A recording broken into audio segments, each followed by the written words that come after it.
Merci, bonjour à toutes et à tous. Donc oui, je suis Guillaume Vallet, je suis professeur de sciences économiques à l'Université Grenoble-Alpes, au CREG, donc le centre de recherche en économie de Grenoble, et puis j'en suis aussi le co-directeur. Aujourd'hui, mon objectif, c'est de vous présenter un certain nombre de mes recherches à partir de cette question de la cybersécurité, vis-à-vis de laquelle je ne suis pas du tout spécialiste. Donc ce ne sera pas technique sur ce point-là, mais c'est quelque chose qui m'est venu de plus en plus par rapport justement à l'objet de mes recherches. Donc je vais commencer par présenter un certain nombre de choses sur mes recherches, et puis ensuite j'essaierai de montrer en quoi, pour moi, j'ai été amené à questionner ce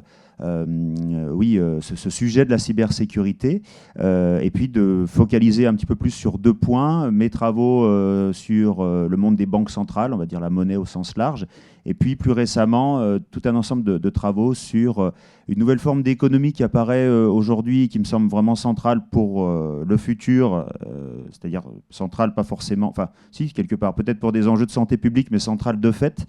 C'est toute la question de l'industrie du fitness aujourd'hui. Et dans cette question-là se posent les enjeux autour de cybersécurité. Donc, moi, je travaille essentiellement autour de trois axes, avant de rentrer dans le détail. Je travaille sur l'histoire de la pensée économique, plutôt la période qui concerne les États-Unis du début du XXe siècle, une période qu'on appelle l'ère progressiste américaine. Donc, il y a beaucoup de choses intéressantes en économie autour de cette question, parce que c'est le début de l'institutionnalisation des sciences sociales aux États-Unis, donc par exemple la création de l'American Economic Association. C'est aussi le début des grandes politiques sociales, de la création des grandes institutions qui vont chercher à réguler le capitalisme américain, d'où les banques centrales. La Fed a été créée, la Réserve fédérale américaine a été créée en 1913, par exemple. Donc, il n'y a pas des enjeux, on ne parlait pas de cybersécurité, mais on parlait de sécurité justement déjà à l'époque pour essayer de coordonner le système de paiement. Et donc ça, c'est un premier axe qui m'intéresse beaucoup. Le deuxième axe, je l'ai cité tout à l'heure, j'étais même parti de ça dans mes premiers travaux. Ce sont plutôt des questions monétaires. Donc moi, j'avais travaillé initialement sur les questions de relation entre le franc suisse et l'euro.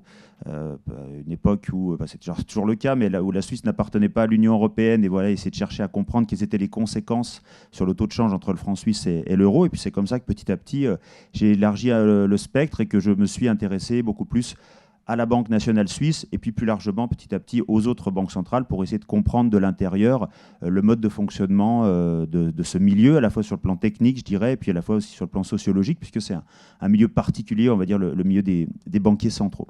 Et puis le dernier point, c'est voilà, un des éléments présentés aujourd'hui, plutôt sur l'économie du fitness, on va dire, tout ce qui concerne l'idée d'une production du corps qui est recherchée aujourd'hui par les individus. Mais voilà, j'y viens tout de suite, puisque ça fera ma transition. Donc, à travers mes travaux, j'ai essayé de vraiment, le grand point commun, de m'inscrire dans l'analyse du temps long quand même, essayer de comprendre l'évolution du capitalisme depuis ses origines jusqu'à aujourd'hui, en tout cas au moins depuis la deuxième révolution industrielle, c'est-à-dire dans la deuxième partie du XIXe siècle, jusqu'à aujourd'hui. Donc le capitalisme qui prend des formes très diverses selon l'histoire et selon les géographies, il n'y a pas un seul capitalisme bien sûr, mais on peut en déterminer un certain nombre de traits communs, et dire qu'il y a eu des phases historiques où on trouvait un capitalisme davantage financiarisé, un capitalisme davantage régulé avec des interventions de l'État, un capitalisme davantage industriel, etc. On peut chercher à le découper. Et sans rentrer dans trop de détails techniques, mais moi je considère que depuis les années 1980, on est rentré dans ce que j'appelle le capitalisme des vulnérabilités, c'est-à-dire un capitalisme qui est marqué par des crises systémiques récurrentes, c'est-à-dire des crises qui vont toucher tout le monde d'une manière ou d'une autre, crise financière, par exemple 2007-2008, crise du Covid sanitaire, crise environnementale. Donc il n'y a pas, si vous voulez, d'échappatoire d'une certaine manière, et ce sont des crises assez violentes par rapport à la logique de fonctionnement du système, et qui sont endogènes, c'est-à-dire qu'elles sont produites d'une certaine manière par la logique même des acteurs dans le cadre des relations économiques.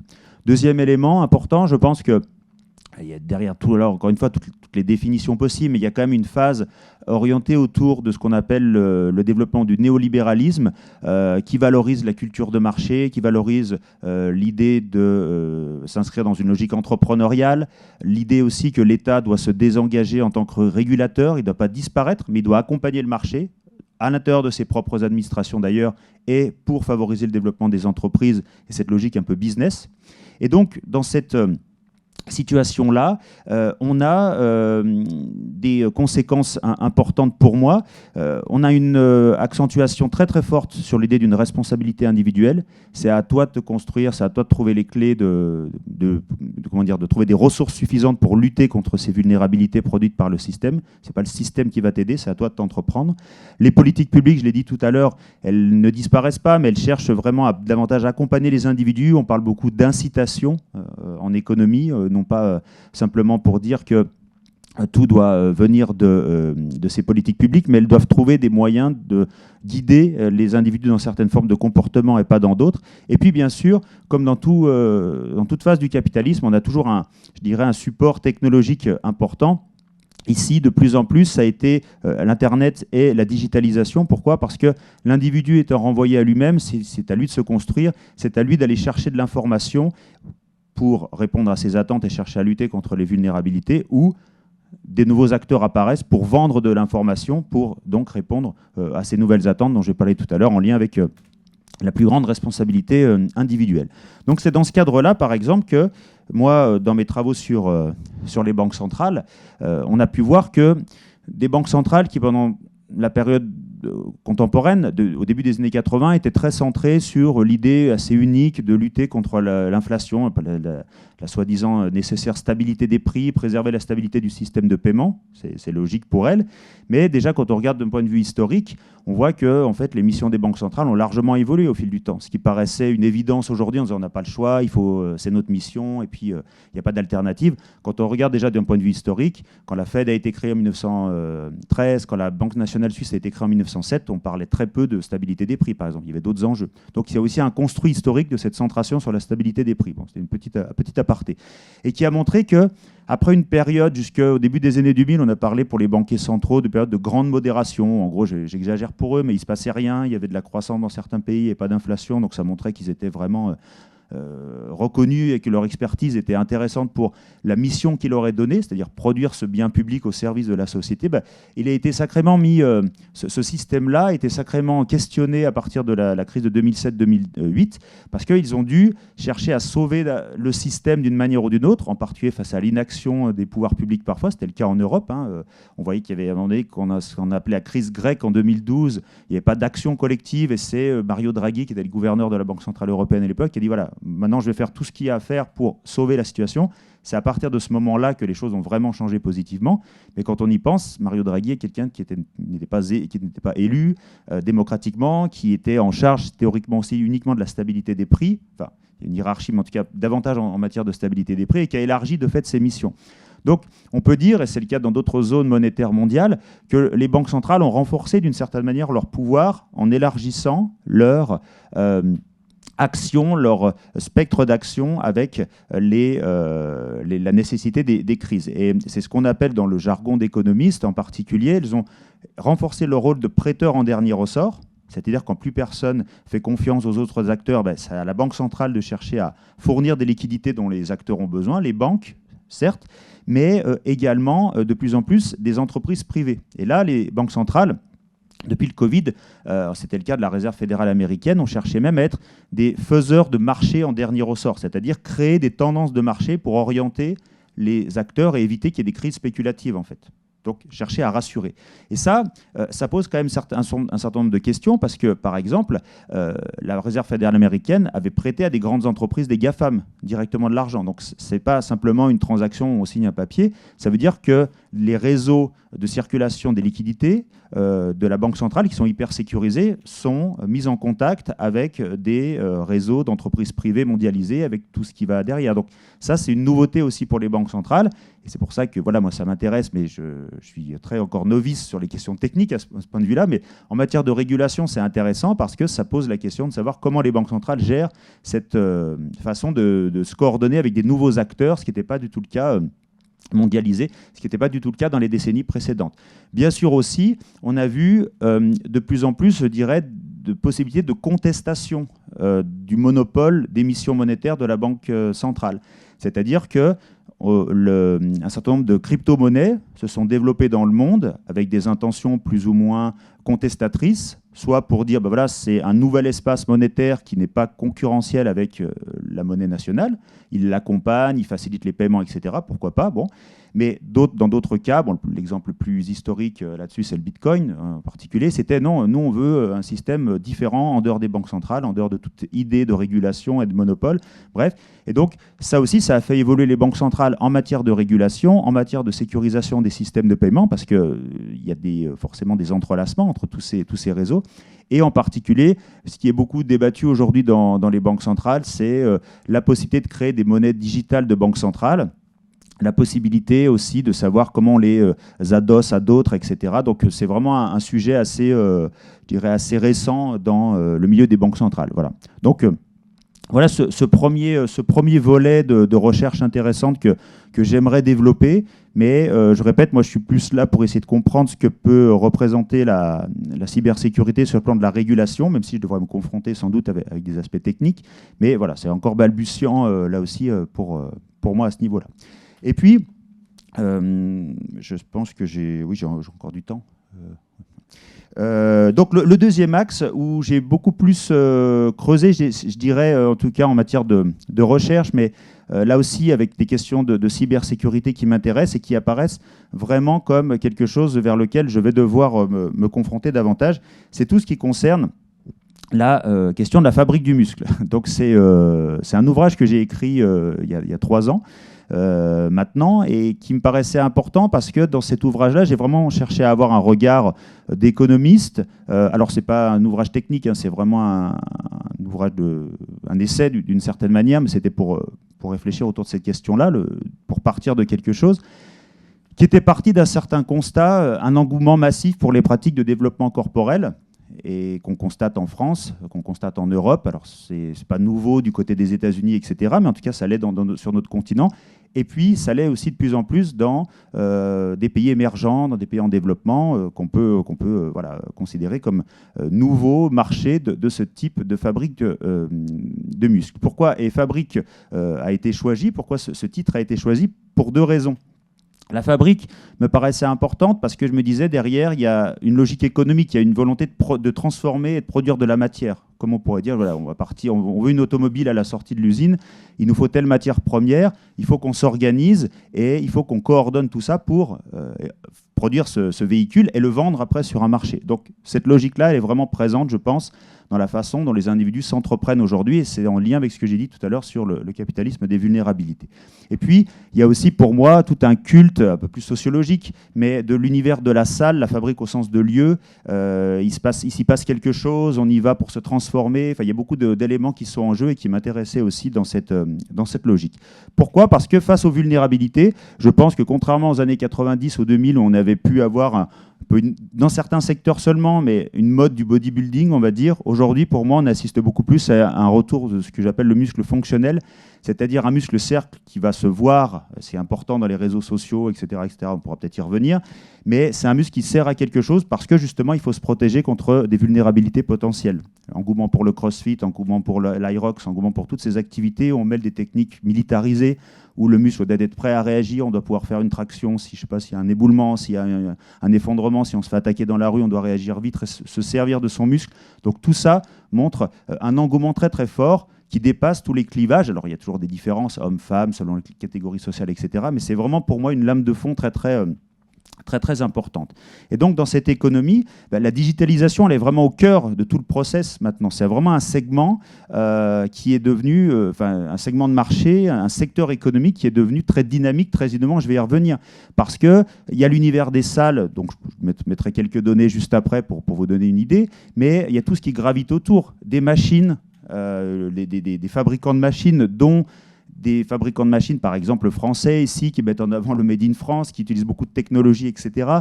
C'est quelque chose de très dynamique aujourd'hui. Les nouveaux acteurs de ce travail-là, les coachs, les systèmes, les personnes qui sont influenceurs, etc.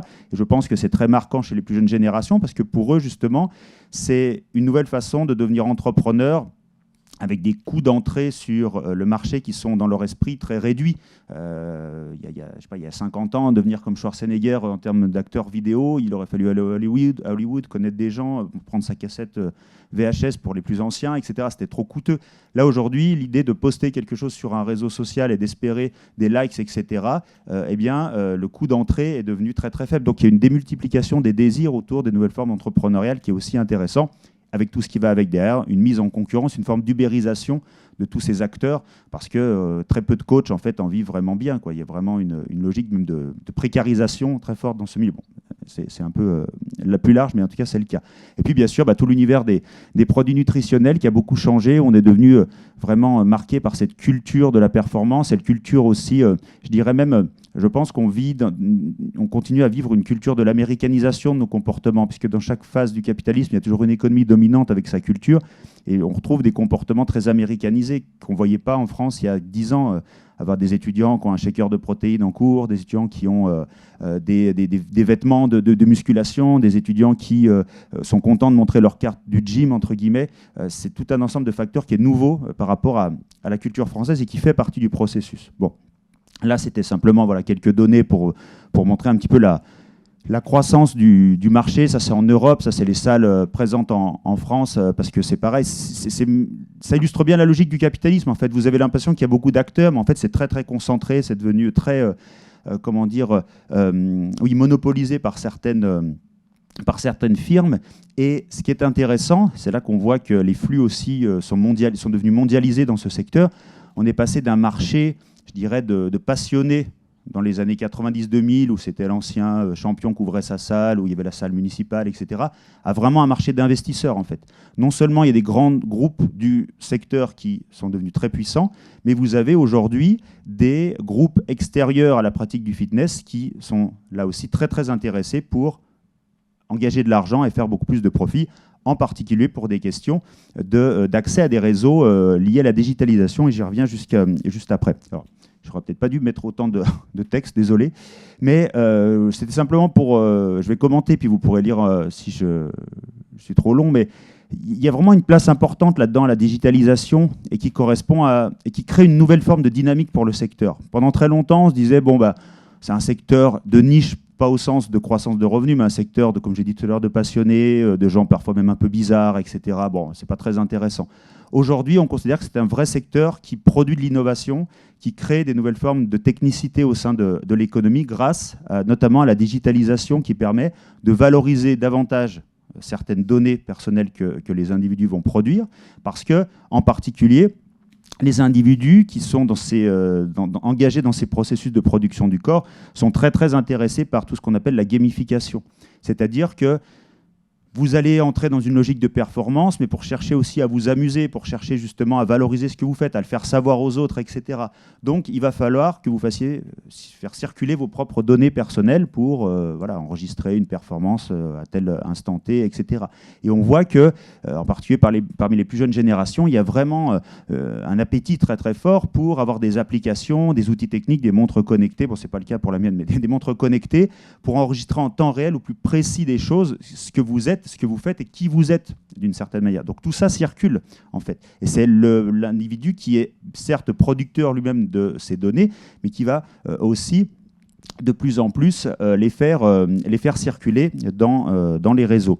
Et de fait, si ces secteurs-là peuvent créer des nouvelles formes de création de valeur ajoutée d'une certaine manière, elles sont de plus en plus reliées aux fameuses GAFAM qui voient une opportunité nouvelle de croissance parce qu'elles maîtrisent les réseaux, elles maîtrisent les possibilités de connexion dont ces entreprises, si vous voulez, ont besoin. Et elles-mêmes cherchent à se diversifier grâce à ça, Apple Watch, etc. Donc vous avez vraiment des nouvelles formes de possibilités économiques au niveau mondial, avec des cours, par exemple, où vous pouvez faire ça avec d'autres personnes dans d'autres endroits du monde, par exemple.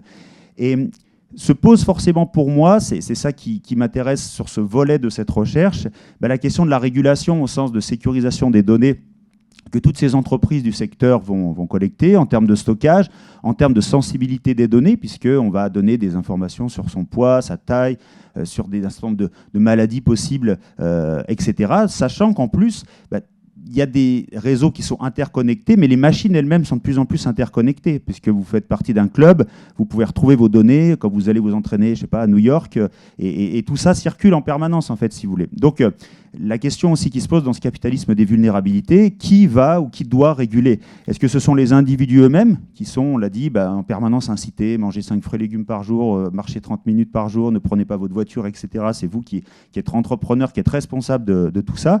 Est-ce que c'est les firmes du secteur? Aujourd'hui, on voit que les firmes du secteur cherchent beaucoup à mettre en avant leur côté responsabilité sociale, en disant nous, on est des acteurs clés à l'heure de l'obésité, à l'heure de l'absence, de l'insuffisance des Français pour parfois faire du sport, etc. Faites-nous confiance. Nous, on a un rôle très important à faire, à jouer là-dedans. Basic Fit le fait en disant on est peut-être des low cost, mais nous, on est impliqués dans la production de santé qui est très importante. Et l'ancienne ministre des Sports, Madame Oudéa Castéra, avait dit, dans la grande cause nationale 2024, qui était le sport comme grande cause nationale, elle reconnaissait un rôle très très important à Basic Fit pour jouer un rôle de producteur de biens publics d'une certaine manière. Donc il y a une délégation à ces entreprises de production de santé publique. Et puis, ça interroge forcément aussi les pouvoirs publics. Est-ce qu'ils doivent se désengager comme ils l'ont fait depuis beaucoup d'années? Est-ce qu'ils doivent reprendre la main? Dans ce cas-là, comment? Enfin, voilà, il y a beaucoup de choses intéressantes pour moi qui sont posées derrière ces questions. Donc, merci pour votre écoute et j'étais un petit peu long, désolé. Voilà.